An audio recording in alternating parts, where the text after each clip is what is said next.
ようこそコツアス鉄道チャンネルへ。毎年春、夏、冬の3シーズンにわたって発売されており、発売から現在まで根強い人気を誇っている青春18切符。長年5回分セットにて1万円強の値段で販売が実施され、2019年10月の消費税改定以降は1万2050円という値段設定にて、任意の5日間の JR 全線普通列車自由席が乗り放題となり、さらに下関と韓国、釜山を結ぶ還付フェリーをはじめとして、当日有効の18切符を提示することで割安になるサービスもあり、長年老若男女問わず幅広い世代に愛されました。ところが2024年冬シーズンより大幅な改定が入り、便利になった要素もある一方で不便さが増すという結果に、変更の反対を求める署名運動まで行われるに至っており、その大改定要素について波紋が増す結果となっています。ところで、一体なぜ18切符に大改定が入ったのでしょうか。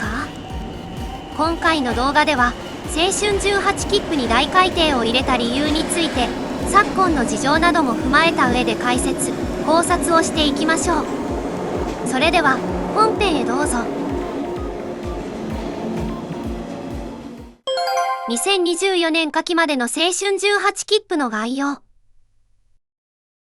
じめにそれまでの青春18切符とは何なのかですが、シーズン別に毎年発売されている JR 全線の普通列車乗り放題切符です。毎年春、夏、冬の3シーズンに発売がなされており、発売期間は最終的に春が2月20日から3月31日まで、夏が7月10日から8月31日まで、冬が12月1日から31日までとされており、利用期間はそれから10日遅い期間とされており、春が3月1日から4月10日まで、夏が7月20日から9月10日まで、冬が12月10日から1月10日までとされておりました。5回綴り1セットにて1枚の乗車券を販売しており、発売期間は2019年冬季以降1万2050円とされており、1回2410円相当にて JR 全線の普通列車が乗り放題となっていました。販売は全国にある指定席券売機、緑の券売機や緑の窓口、JR 全線切符売り場などでされていたほか、旅行会社などでも販売がなされておりました。自動改札機が普及して以降はマルス券と呼ばれる青い地紋の特急券などで使われるタイプの裏が黒い紙に印字し、長さ 120mm にカットされたタイプの乗車券がメインでしたが、120mm マルス券が主流になって以降も一部の駅の窓口にて赤い地紋の用紙に印刷された常備券タイプでの販売もあり、常備券タイプの青春18切符は2016年冬季まで販売されていました。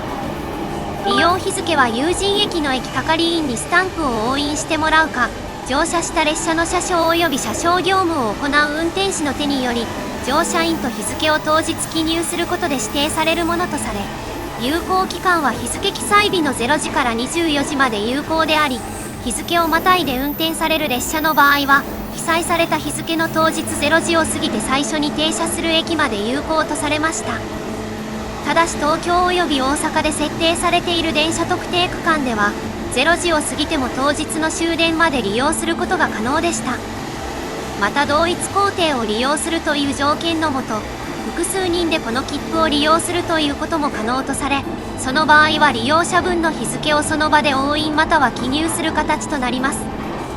このような有効日の指定方式である都合上、改札については自動改札を通過することができない仕様とされ、原則として有人窓口やインターホンでの対応となり、また乗車券自体も 120mm 券というタイプのものである都合上、そもそもとして自動改札に通すことのできない乗車券でした。そんな青春18切符を使用して利用することが可能な列車は JR 在来線を走る普通列車の自由席のみ。ただし普通列車の種別の一つの扱いとなる快速列車も乗車可能で、別途料金券を購入すれば普通車指定席のほか、首都圏近郊線区のグリーン車自由席にも乗車ができます。一方で急行列車と新幹線を含む特急列車と普通列車を含むグリーン車指定席では乗車券としても無効とされ、それらに乗車する場合はそれらに対して有効な料金券のほか、別途青春18切符以外の有効な乗車券が必要となります。ただし特例で特急列車や第三セクター路線、宮島フェリーなど他の路線にも乗車できる制度が一部で存在しており、その制度はくっそ複雑でウプ主も詳細な把握は不可。そのため今回は省略させていただきます。そんな青春18切符の歴史は1982年3月に発売された青春18のびのび切符という切符からスタートしました。その後1983年より現在に通ずる青春18切符となり、最初は8000円、後に1万円での発売になり、その後1万1000円、1万1300円、1万1500円、1万1850円、1万2050円と改定されました。名称の由来は青少年、学生を由来した青春と、その象徴的な年齢で末広がりの8にも通ずる18を組み合わせたもので、国鉄旅客局長や JR 東海の初代社長などの職を務め、自身も鉄道ファンの一人である須田博氏によって命名されました。その名の通り当初は若年層を主なターゲットとしており、当時のあまり合理化が進んでいなかった国鉄の状況において、学生の長期休暇期間中に輸送力を余した普通列車が多数あり、そのような乗車率の低い普通列車を活用しながら新たな需要を喚起することで増収を狙った切符を作ることが青春18切符の発売に至った経緯となります。回数が5回から6回になってまた5回に戻ったり、乗車券タイプがバラバラのものから5回綴りが1枚のものになるなど、販売途中にそのスタイルについてはいくつか変化こそありましたが、基本的なルールや値段設定などに大きな変化はなく、新幹線の開業による並行在来線の経営分離に伴い、離れ小島になった路線へアクセスするための第三セクター路線への乗車許可、およびスイカグリーン券への対応に伴った JR 東日本管内の普通列車グリーン車自由席への乗車の許可、北海道新幹線の開業により道内路線が離れ小島となる影響で、青春18切符と併用することで北海道新幹線の指定区間と第三セクター路線である道南伊佐リ鉄道線の指定区間を利用できる青春18切符北海道新幹線オプション券の設定などがこれまでの主な青春18切符のルール改定となります。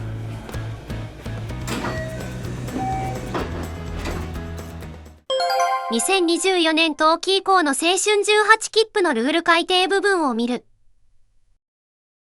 一通りこれまでの青春18切符について振り返ったところで、ここからは2024年冬季で改定された部分を見てみましょう。まず大きく変わることになった点といえば、自動改札機に対応できるようになったことです。これによって青春18切符は85ミリ券とされており、一般的な特急券と同じサイズのものになりました。120ミリ券で自動改札機に対応できなかった以前と比較すると、この点は非常に良くなったということができるでしょう。また今までの5日用のタイプの他にも3日用の設定が新たに誕生しました。5日用は今まで通り1万2050円で販売が継続される一方、3日用は少し割高の1万円での設定とされており、リーズナブルで使いやすい反面単価は高くなっております。一方でこれらのプラス要素を打ち砕くようにマイナス要素の改変も大きくなってしまったのもまた事実です。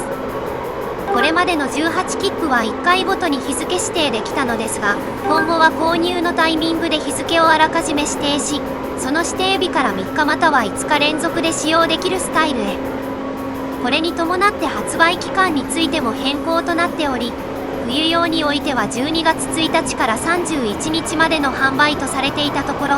11月26日から1月6日までの販売とされております。ちなみに3日用の場合は発売日が1月8日までに延長されています。またこのスタイルへの変更に伴って今まで複数人で利用可能だったものが完全に1人での利用専用のものへ変更となります。このほか利用時間が指定日の終電まで有効になった点もこの改定においての大きな変更点というべきポイントです。ところで大きく改定された新しい青春18切符について、実際の青春18切符ユーザーを中心に批判も大きくあるのが現実です。1日単位での利用ができる上にシェアもできた従前に対し、改定後はそういった利用ができなくなるため、自由度がかなり大きく下がってしまうという意見が多く、5日間どころか3日間を18切符に費やすのは無理だ。そもそも社会人はもちろん学生ですらそこまで長期連休をとって青春18切符を使って旅をするのは困難だという意見。また複数人でシェアをすることができないことにより、若い世代がちょっと遠出をするのとかに使いにくくなり、若い世代の旅行や鉄道需要の喚起ができなくなってしまうこと、さらに定年退職後の体力のある老人しか利用できないという意見や、もはや利用するのが拷問でしかないというような意見もありました。以前のものに戻すような署名まで行われ、その署名は1万票以上も集まってしまうありさま。なぜこのような改悪をしてしまうことになったのでしょうか。なぜこうなってしまった？さて、このようにボロクソ言われてしまっている改定後の青春18切符、どうしてこのようになってしまったのかですが、表向きには個人旅行の増加や複数人旅行の減少など旅客流動の変化などがあるとしています。しかしその陰には JR 側としての問題のほか、外部からの圧力という問題もあるとウプ主は考えます。これからそれぞれについて見てみましょう。一つの JR 側の問題ですが、18切符利用者が少なくなってしまった有人改札に集中することで、期間中の有人改札の混雑問題というのが挙げられます。発売当初は有人改札がまだまだ大多数を占める時代で、青春18切符の利用者が多くてもそこまで影響はなかったのですが、改札の自動改札機化が進んだ結果、有人改札が少なくなり、その結果として少ない有人改札に利用者が集中し、さらに他の事情で有人改札を利用する利用者も合わさって、シーズン中の有人改札が混迷を極めてしまうことも多かったです。それは利用者にとってもとても負担になりますし、もちろん JR 側にとってもかなり負担となってしまい、さらに昨今は生産年齢人口の減少などもあり、鉄道係員を務める JR および関連会社の職員さんも減少しており、 JR の係員さんの負担という面でも改善すべきポイントでした。また自動改札機に対応させることによって、裏に自動改札機を通過させるための時期が付与されますので、偽造防止策という観点でも自動改札への対応は有効となります。持てば紙質などからすぐにわかるとは思いますが、やはりどうしても偽造を見抜けない場合なども存在するわけで、それは人の目によるものとなればどうしてもミスが出てしまいます。また日付スタンプなどの確認についても人の目のチェックである以上、どうしてもミスは発生してしまいます。そういったミスや偽造の防止を図るためにも、自動改札機への対応は必須事項だったと言えるでしょう。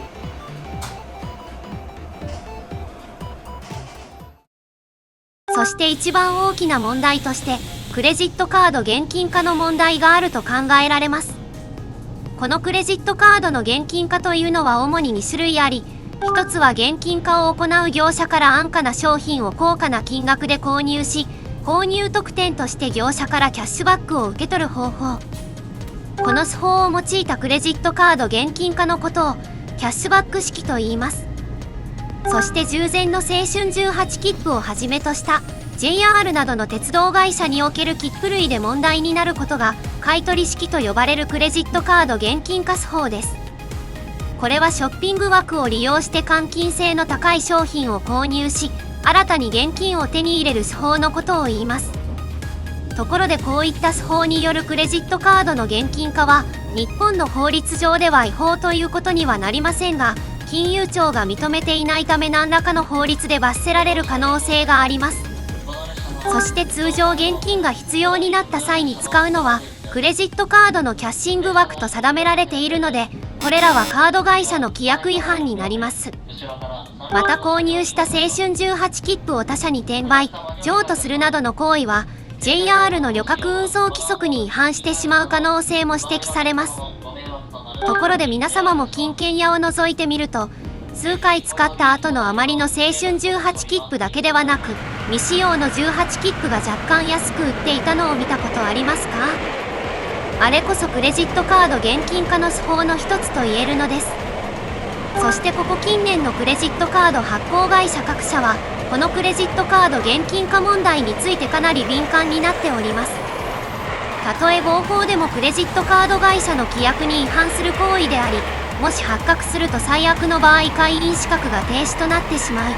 その場合は当然信用情報機関に登録されるため、クレヒスにも傷をつけてしまうということになってしまい、また利用者の支払い能力を超えて現金を手に入れることにもなります。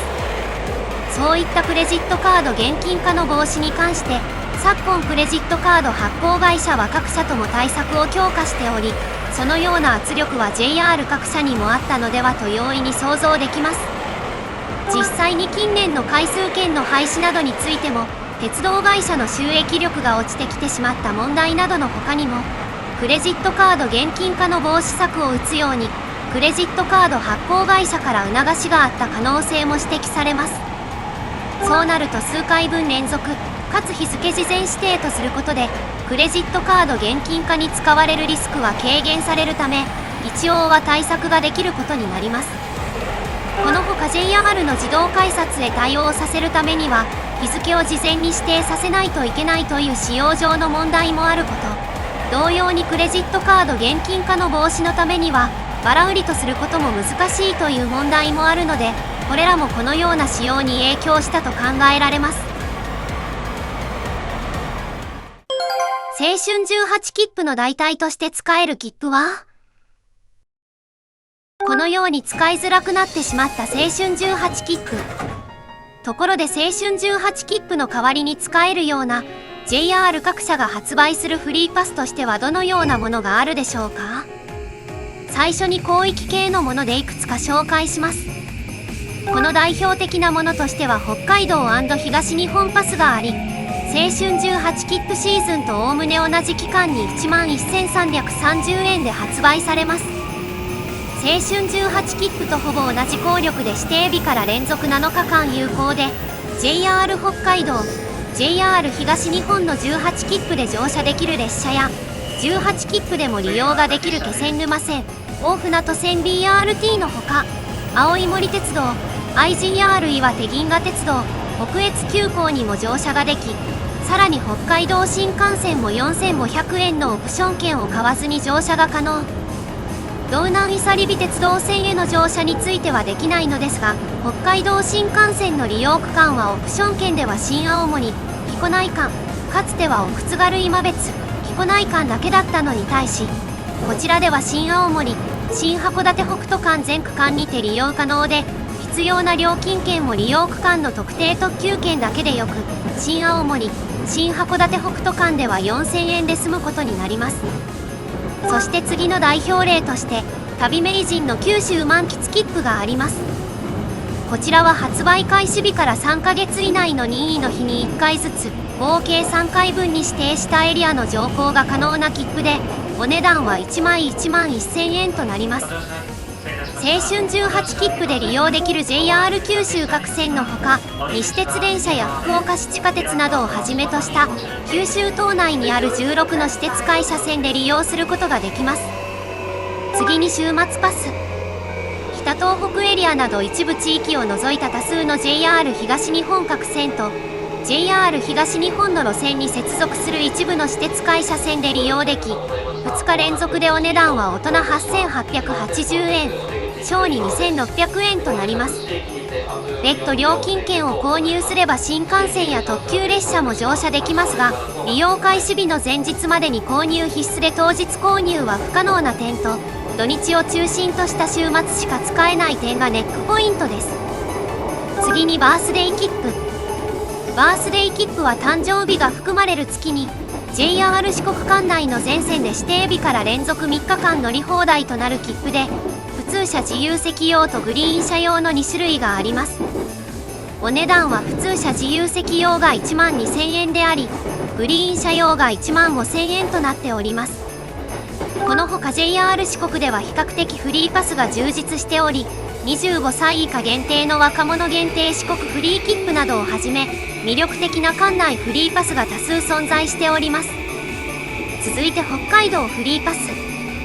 JR 北海道管内在来線のすべての列車の普通車自由席に乗り放題、かつ最大6回まで普通車指定席の利用が可能であり、指定日から連続7日間乗り放題でお値段は27,430円です。なおここで紹介したフリーパスはごく一部のみで、この他にも様々な広域フリーパスがありますので、詳しくは JR のウェブサイトなどで調べてみてください。このほか地域限定系も軽く触れます。最初に三都物語周遊乗車券。京都、大阪、兵庫の一部エリアに限定して利用でき、連続3日間有効なのにもかかわらずお値段はたった1250円。乗車可能列車は青春18切符と同じ。ただし EX サービスに付帯した商品である都合上、EX サービスで予約済みの新幹線があることが発売の条件、かつご予約の会員登録も必要となっており、さらに発券条件も少々めんどくさいらしいので、ものすごく安価でものすごく便利な乗車券ですが、購入の際は他のウェブサイトなどで購入方法を調べてやった方がいいです。続いて休日お出かけパスとのんびりホリデースイカパス。休日お出かけパスは東京駅を起点に首都圏 100km 圏内程度の範囲にて、土日や夏休みを中心に1回2720円で1日乗り放題になる切符です。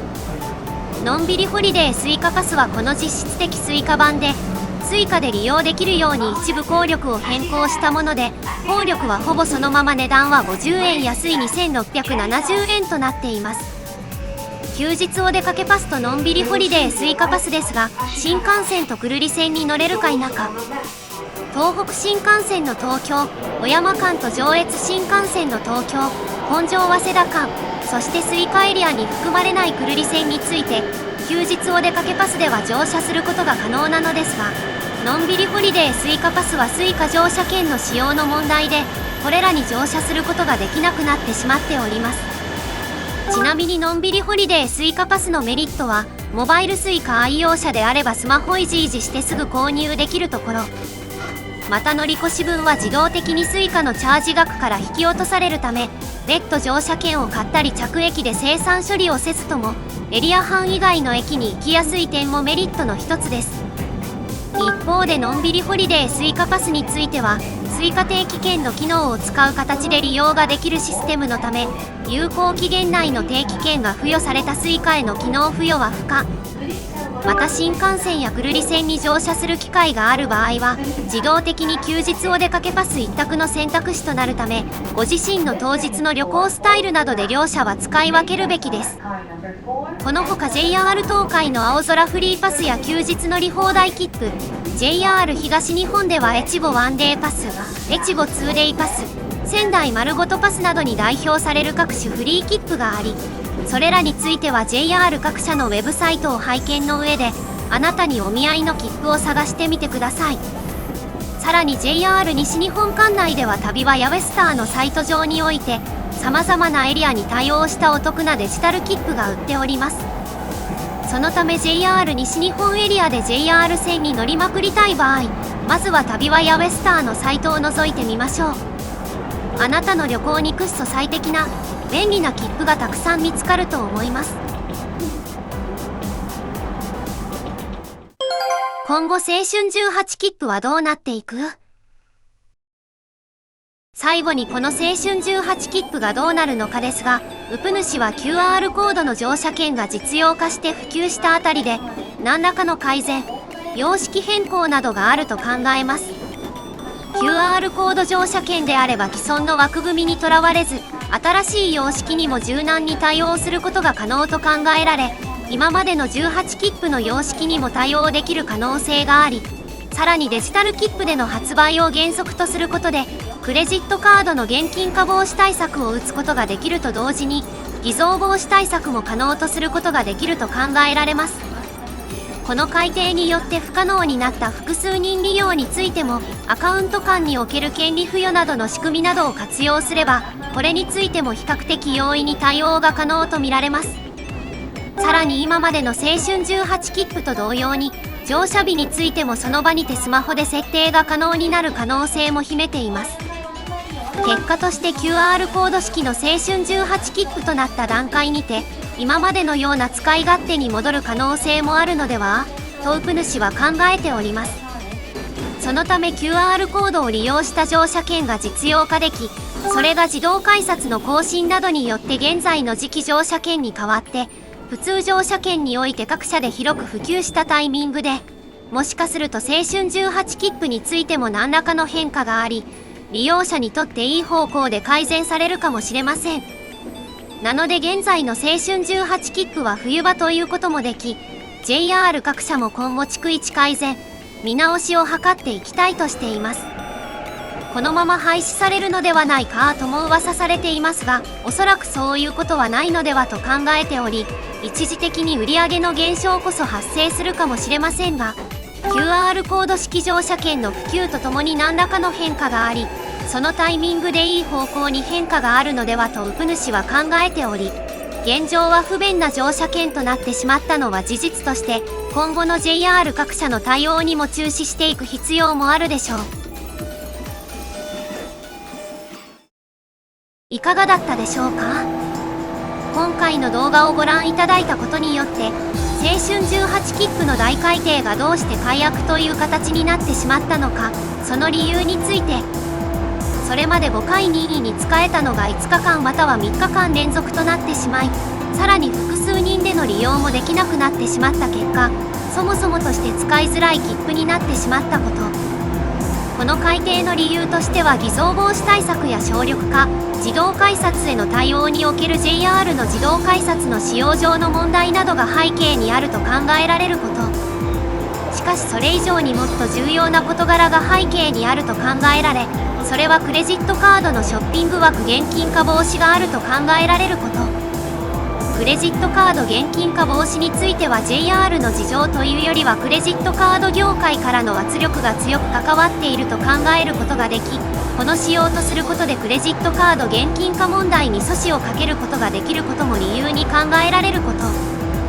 今後 QR コードを用いたデジタル乗車券が実用化されると思われ、その頃を境に問題点を解消しながら良い方向への変化が生まれていくと考えられることなどについて知ることができたのではないかと思います。この動画が参考になったと思った方は、ぜひ評価ボタン、コメントをお願いします。またコツアズ鉄道チャンネルでは、鉄道など交通に関する様々な疑問や気になる事柄などを動画にして解説形式でまとめています。チャンネル登録をしていただくと最新の動画がいち早くご覧できますので、ぜひよろしくお願いします。それでは、ご視聴ありがとうございました。